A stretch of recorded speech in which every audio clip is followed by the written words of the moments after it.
हम शंकर जी के एगो गीत गावतानी। आप सबे सुनब लोगी, सुन के लाइक कमेंट सब्सक्राइब भी करब लोगी, साथ में शेयर भी करब लोगी। टूटल बाटे नीदिया हमार हो गौरा भंगिया पीस के पिया दो। टूटल बाटे नीदिया हमार हो गौरा भंगिया पीस के पिया दो। पीस के पिया दो गौरा पीस के पिया दो। पीस के पिया दो गौरा पीस के पिया दो। आई गईले फागुन के तेरा सावा हो भंगिया पीस के पिया दो। आई गईले फागुन के तेरा सावा हो भंगिया पीस के पिया दो।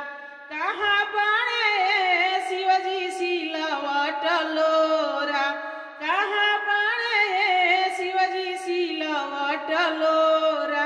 कहाँ बाड़े भंगिया के गोलावा हो भोला होश में जे रहियो। कहाँ बाड़े भंगिया के गोलावा हो भोला होश में जे रहियो। होश में जे रहियो भोला होश में जे रहियो। कहाँ बाड़े भंगिया के गोलावा हो भोला होश में जे रहियो। अरे टूटल बाटे नीदिया हमार हो गौरा भंगिया पीस के पिया दो।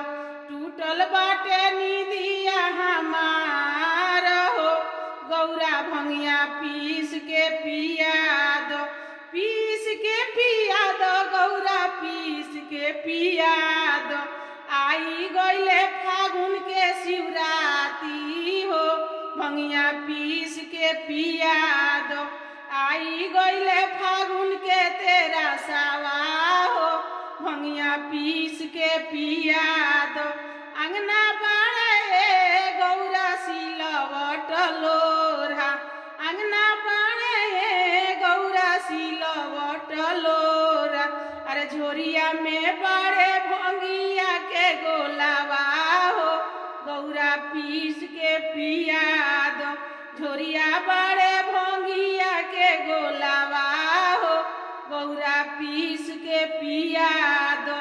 पीस के पिया दो गौरा पीस के पिया दो। आई गईले फागुन के शिवरतिया हो गौरा भंगिया पीस के पिया दो। पीस के पियाई भोला पीस के पियाई। अरे पी के जे भंगिया रही हो भोला पीस के पियाई। अरे टूटल बाटे नीदिया हमार हो गौरा भंगिया पीस के पिया दो। टूटल बाटे नीदिया हमार हो गौरा भंगिया पीस के पिया दो। आप सभी के गाना सुनने के लिए धन्यवाद।